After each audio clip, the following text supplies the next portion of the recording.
Among the endless list of political matters not to have reached a consensus among not only politicians but the general citizens of the United States, the topic of abortion remains constantly contentious and, surprisingly, limited. It's contentious in that it has been the main issue among specific social and political groups, i.e., conservative Christians, GOP mouthpieces, outspoken liberals, general feminists, etc., and even more unaffiliated citizens of all colors and persuasions.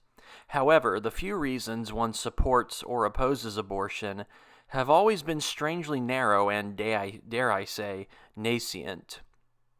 The standard line from self-labeled leftists on abortion goes like so. Women should have the right to choose what they do to their own bodies. The standard line from self-labeled conservatives on abortion goes like so. The life of the fetus should be protected at all costs. These two positions are commonly given the terms pro-choice for the former and pro-life for the latter. One focuses on the primacy of the woman, the other asserts the priority of the fetus. And here lies the root of the problem. Which subject, or for most people, let's be honest, object, deserves precedence over the other? The fact that the abortion issue is framed from an us versus them perspective is partly the cause as to why there is yet to be a consensus. But us versus them mentalities are generally set up and favored due to one major flaw: ignorance. The old proverb, ignorance is bliss, works on the abortion problem because the pro-choice and pro-life camps are filled with self-regurgitating sheep. To hear someone on either side of this false dichotomy debate inevitably leads to hearing the same few points over and over again, which comes to a worse outcome due to the ignorance of both sides. The arguments are always parochial, which decreases the possibility of making new arguments which could inspire positive change. For example, take Texas GOP Senator Ted Cruz's statements on abortion. The issue of life has been an issue that has torn this country apart for many, many decades. And my view, I'm pro-life. I believe that we should protect every human life, and we should protect every life from the moment of conception. And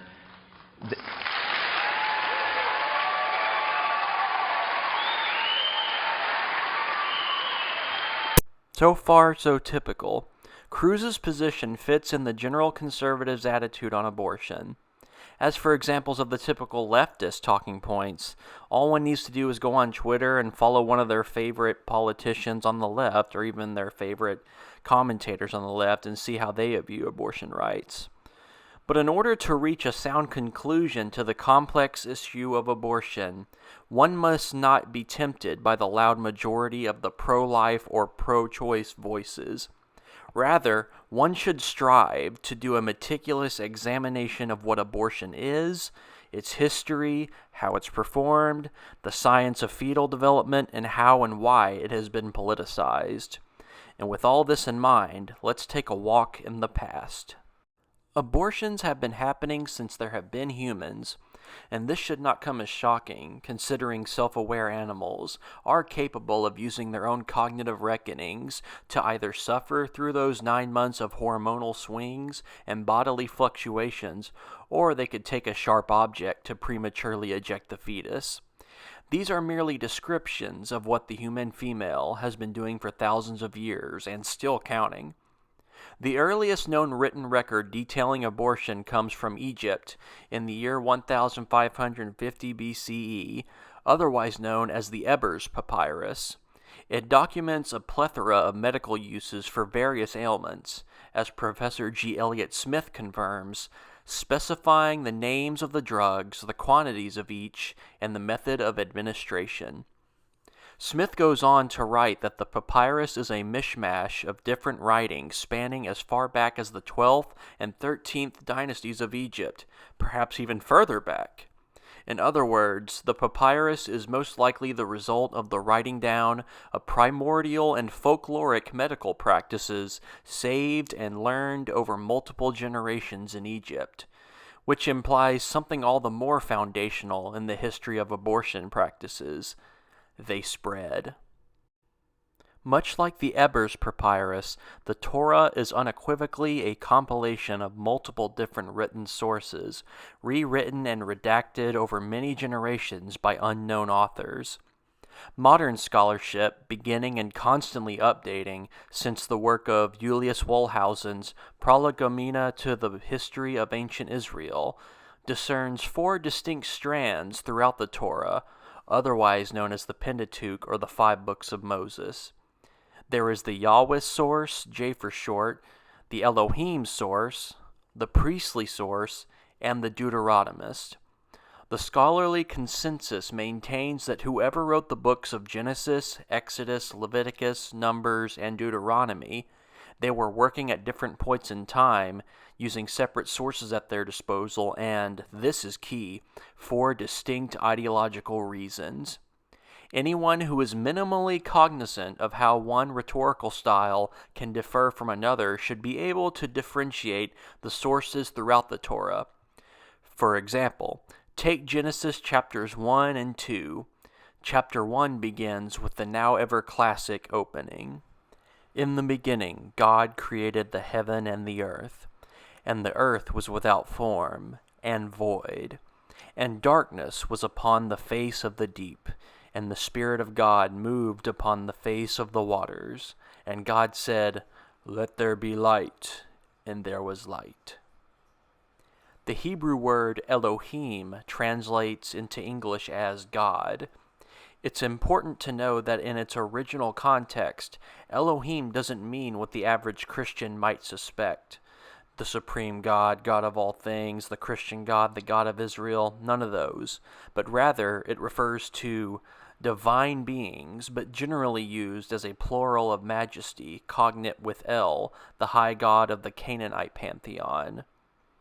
In other words, the God in Genesis chapter 1, the one whose spirit, or ruha in Hebrew, hovers over the chaotic emptiness, which is beautifully rendered from the Hebrew tuhu wabuhu as welter and waste from the preeminent Hebrew scholar Robert Alter's translation of the text, was not written from the perspective of a single supreme God over all others.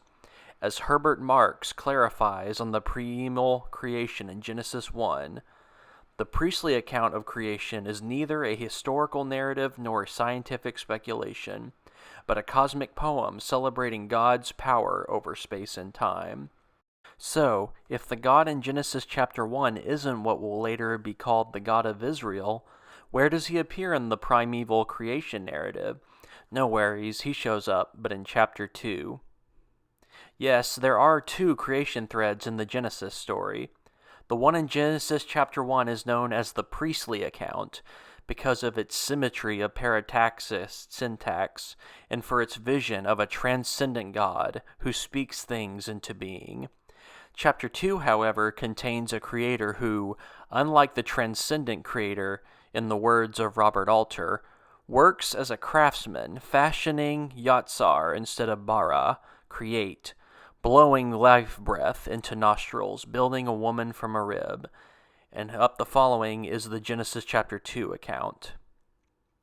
On the day the Lord God made earth and heavens, no shrub of the field being yet on the earth, and no plant of the field yet sprouted, for the Lord God had not caused rain to fall on the earth, and there was no human to till the soil, and wetness would well from the earth to water all the surface of the soil.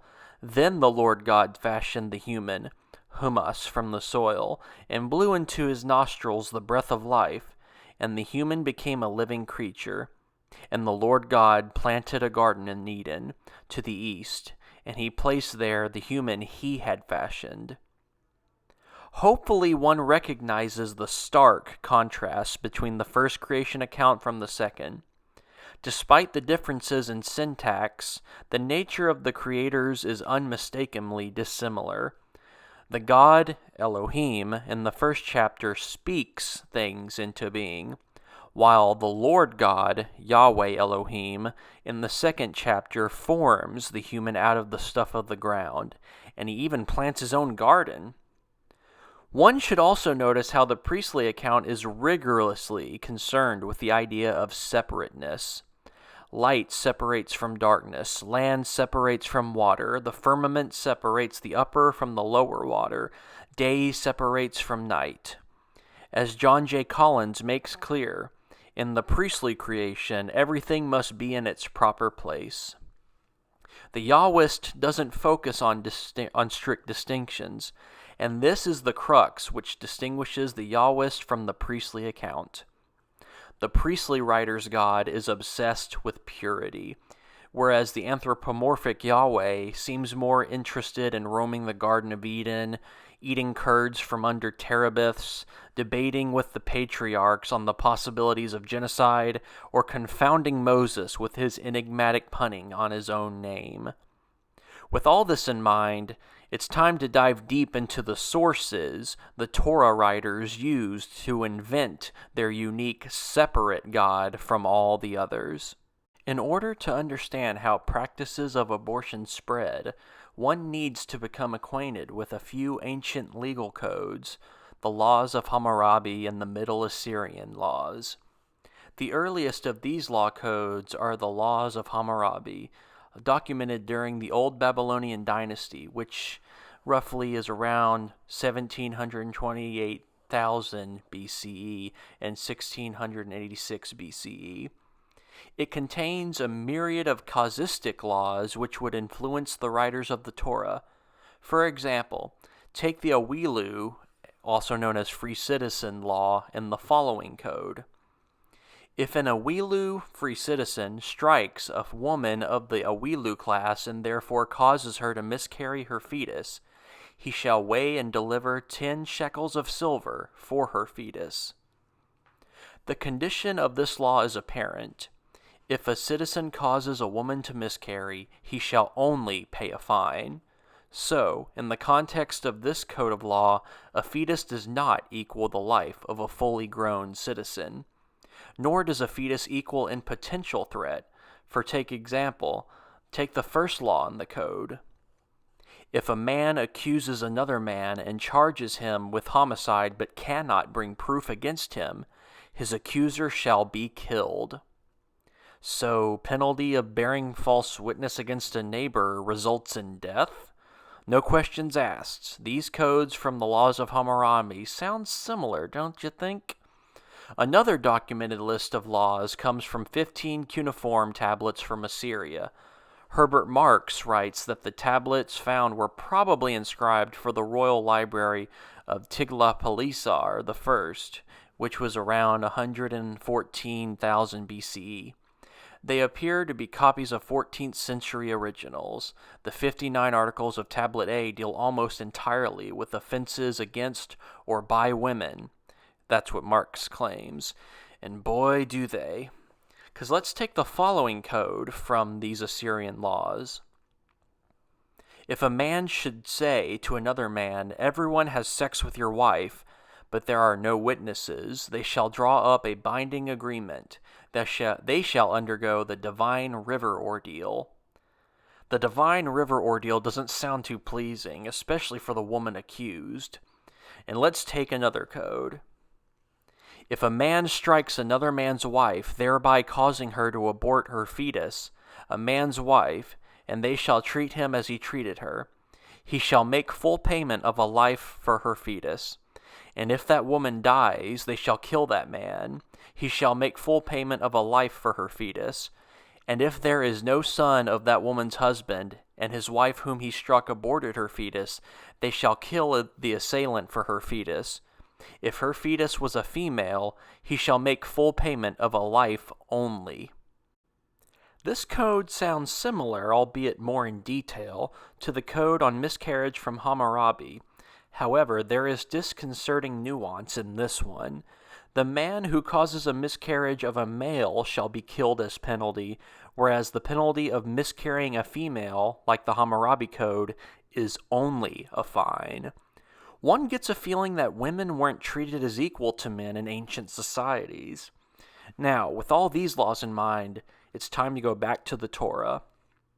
And as we all know, the Torah contains some of the most outdated and backward strings of law codes ever penned. Here's just a few examples.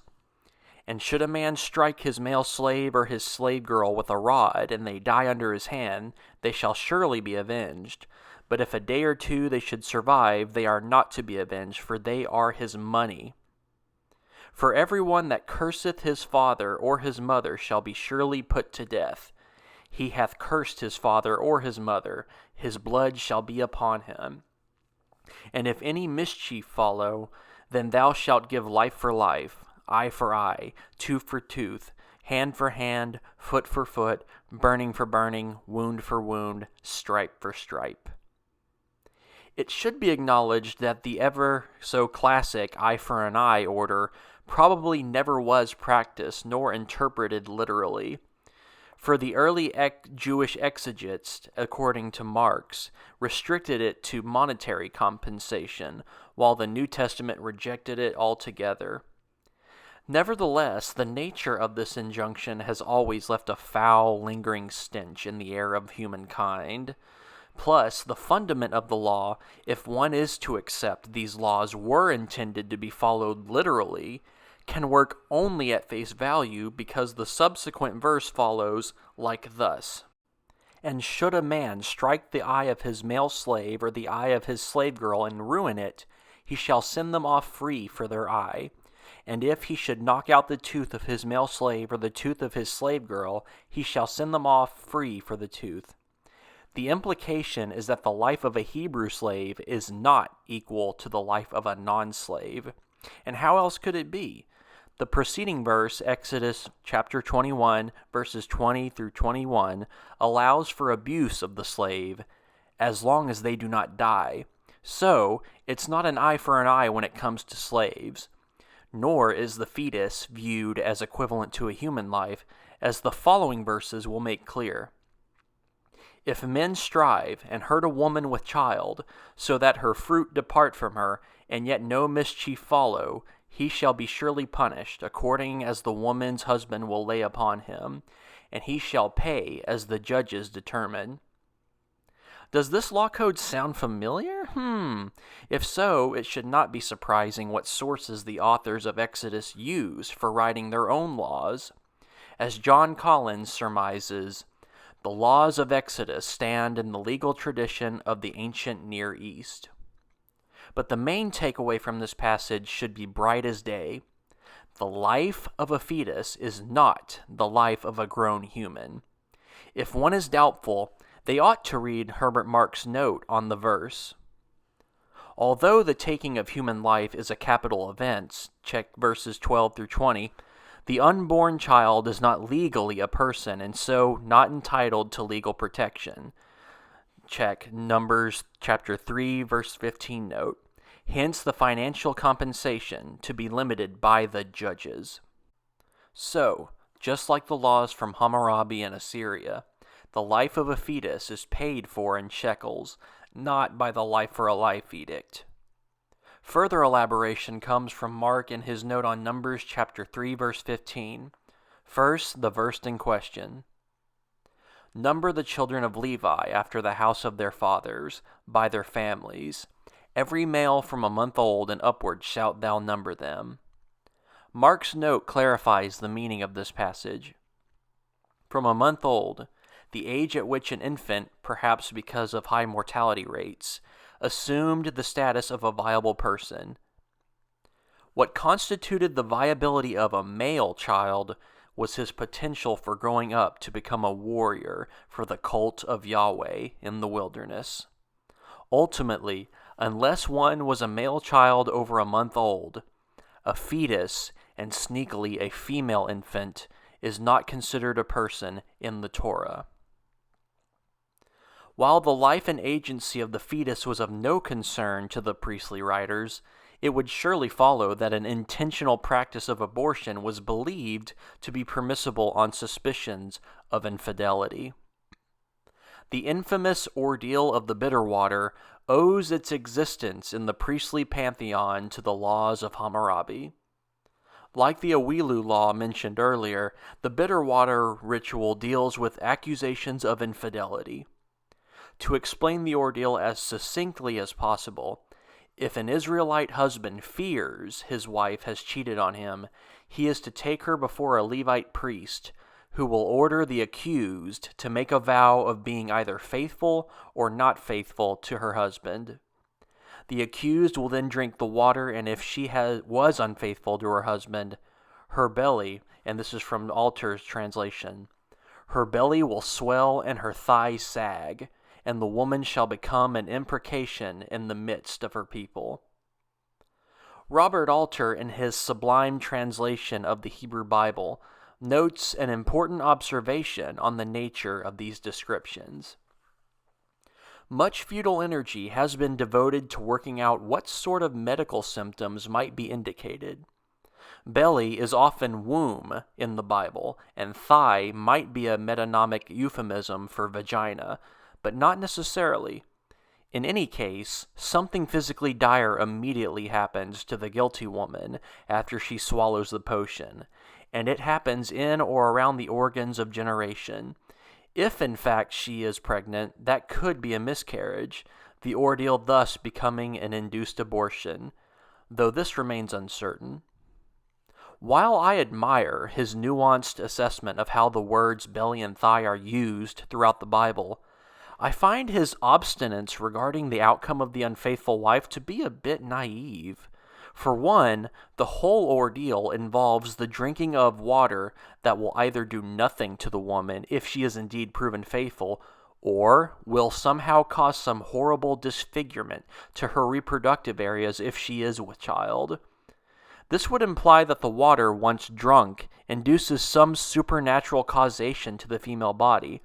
As the priestly writers have proven time again, they were obsessed with transcendent, aka a supernatural God, and modern scholarship holds the view that the priestly writers wrote this section in the Book of Numbers.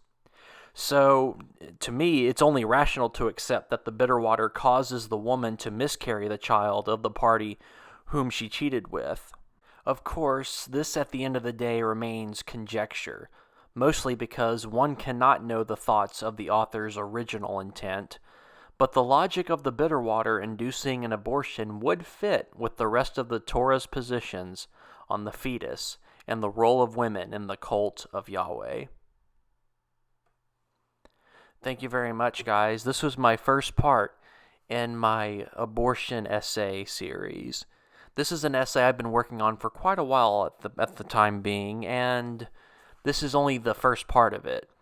I will be releasing the other parts probably within the next few months or so. I'm still working on the actual essay.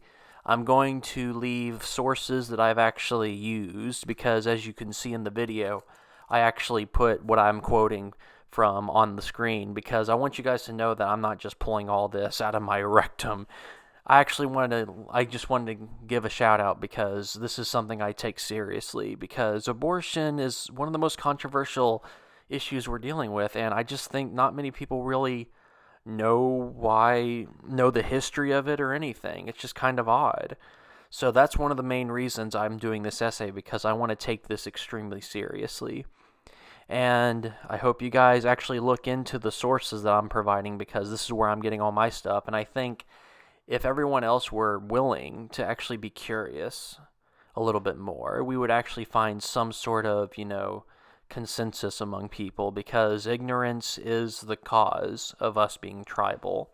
And not many people know this stuff, I'm afraid.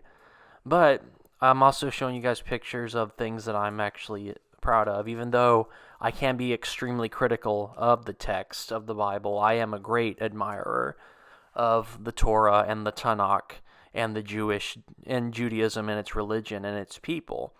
As you can see, I actually have a calendar my parents got me for Christmas, and I greatly love it. But yeah, I still respect religions and people like that. It's just we can criticize things that we find to be abhorrent at time when it's no longer part of that time being, if that makes sense. So I hope you guys enjoyed this video. The next parts of the series are going to come up eventually. Like and subscribe if you enjoyed all this, and give me your comments. What did you think about the video? I would greatly appreciate it, because this is a little different from what I normally do, which is just book reviews. But I hope you guys have the curiosity to actually go out and learn a little more. And with that, that's the end of this video. Thank you so much.